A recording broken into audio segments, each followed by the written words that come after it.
Hello viewers, welcome back to my channel. In today's video, I will be talking about debt mutual funds. Now, many of you all might be confused as to whether you should invest in debt mutual funds in these present times or whether you should move out your investment from debt mutual funds. So today I will be answering all your questions regarding debt mutual funds, whether it's safe to invest in debt mutual fund in the present times, how you should invest, and what precautions you should take while you're investing in these mutual funds. So do watch the video till the end, and also do subscribe to my channel and click on the bell icon for regular notifications.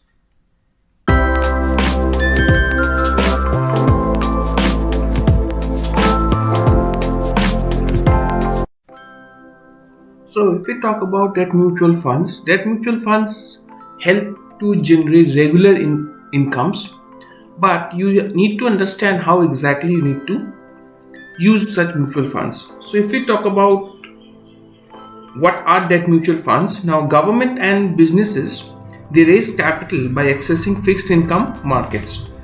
In order to able to attract buyers, the bond issuers, they have to give competitive yields on the fixed income instruments. Such bonds, they issued by the government and other businesses, they are often not open for individuals to invest in. So here comes the mutual fund houses who buy these bonds which are issued by the government and the business houses. So essentially, if you are subscribing to a debt mutual fund, you are individually investing in all the fixed income instruments which the mutual fund has invested in. So you are basically investing in these fixed income instruments of the issued by the government or the businesses in which your mutual fund has invested in. So there is sometimes a misconception that fixed deposits and mutual funds, they are basically same types of investments. Now it's definitely not, because you cannot stop investing in fixed deposits just saying that fixed deposit interest is nowadays is almost around 6%, and debt mutual fund, if you see the interest rates of previous years, it's around 8% for the good performing funds. Now one thing you need to keep in your mind is that debt funds, they are market traded. So whereas if you invest in fixed deposit, say if you invest 1 lakh rupees at the rate of 6% for 5 years, so each year you will get fixed interest rate of 6%. But this is not the case in the debt funds. In debt funds, suppose you invest in a debt fund, you have seen that the previous interest rate, well, the return which the debt fund has given is 8%. But there is no guarantee that the year in which you invest, this debt fund will give you a return of 8%. It can give a return of 7.5%, 7.8%, or it can even give you a return of 8.5%. Next year, it can give you a less return. After that year, it can give you more returns. So debt funds, as they are market traded, there is no guarantee that the same percentage of return you will receive. So this misconception has to be taken care of, that fixed deposits and debt funds, investing in debt funds is almost the same. So fixed deposits give you a specified rate of return for each of the 5 years you are invested, but debt funds, they are market dependent, so they depend on the market.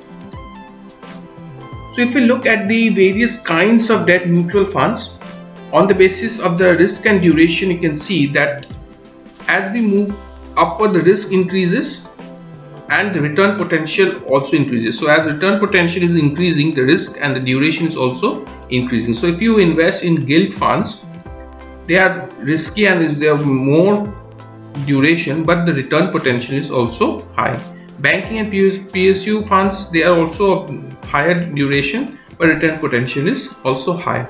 But if you invest in overnight or ultra short duration debt mutual funds, though the duration is low, but the return potential is also low.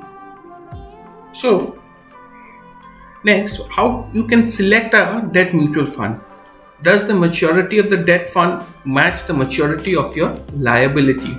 So you can invest in a fund which matches the maturity of a liability, the time period of which matches the maturity of a liability. Also, you have to determine the risk which you are able to take. You have to also change the vulnerability of the funds. Now, how will you determine the vulnerability of the funds? I will discuss in the later part of the video. Also, the total expense ratio of the fund has to be determined. All these points will be discussed as we progress further. First, if you look at the risk ladder, if you invest in very low risk funds, which are the liquid funds, these have very low risk. Then is the ultra short term funds, which have more risk than the liquid funds, but they are lower risk than the other funds. Then comes the short term funds, corporate bond funds, long term bond funds, long term government security funds, and then we have the medium to high risk funds. So how does these mutual funds, they determine, or their NAV is determined? So consider a government bond for 10 years. Now this government bond fund, it has a face value of around 1000 rupees and it has a coupon rate of 8%. That is, you will receive an interest payment of rupees 80. Now if the lending rate, the market lending rate is increased to 10%, then the new bonds which will be issued with the same face value of 1000 rupees having tenure of 10 years will provide a coupon rate of 10%. Now what will this make is that the existing bonds which you had purchased at 8% rate, they will become less attractive, and then the prices of these bonds, they will start falling.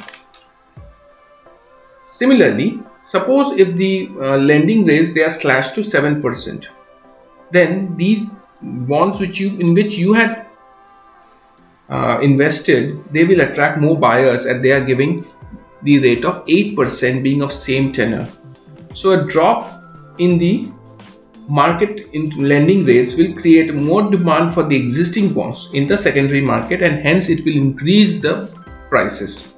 Similarly, when interest rates increase, the existing bonds, they are traded lower than the face value. So the prices of these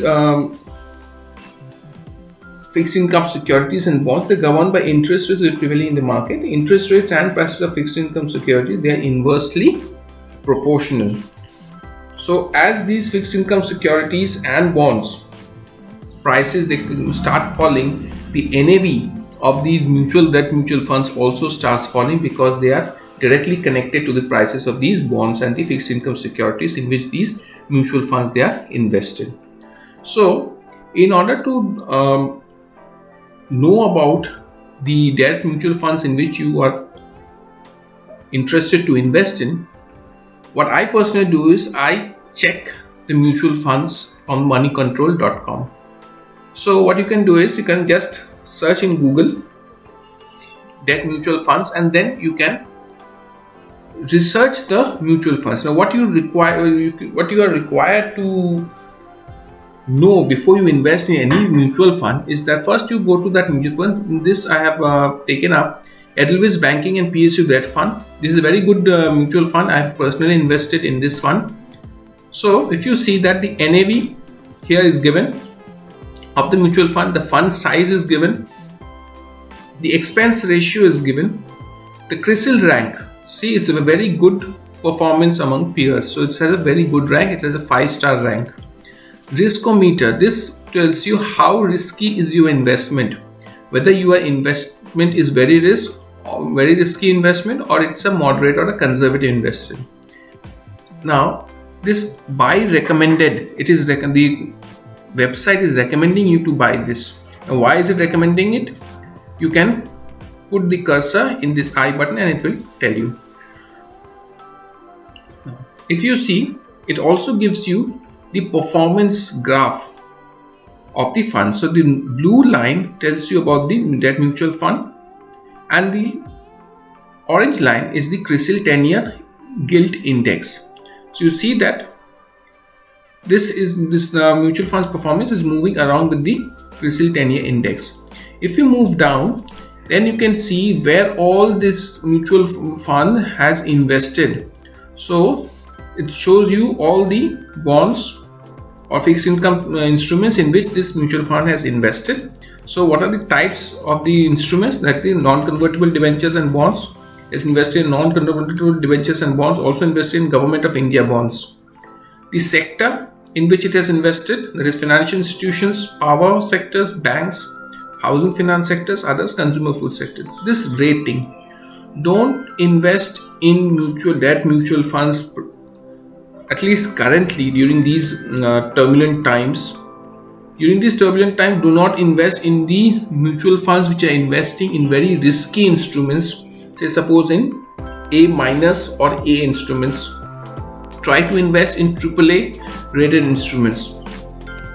So you can see that this bond is that mutual fund is investing in all AAA rated instruments. The value, the percentage of holding, this shows the total percentage of this bond in the entire mutual fund. Okay, so this way you can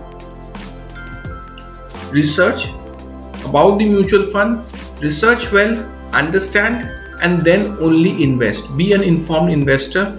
Don't just invest based on your friends' investments or your relatives' investment, because this can be very risky investments. These are all market related investments. They can definitely, these debt mutual funds can give you more returns than your fixed deposits, but invest smartly and informally.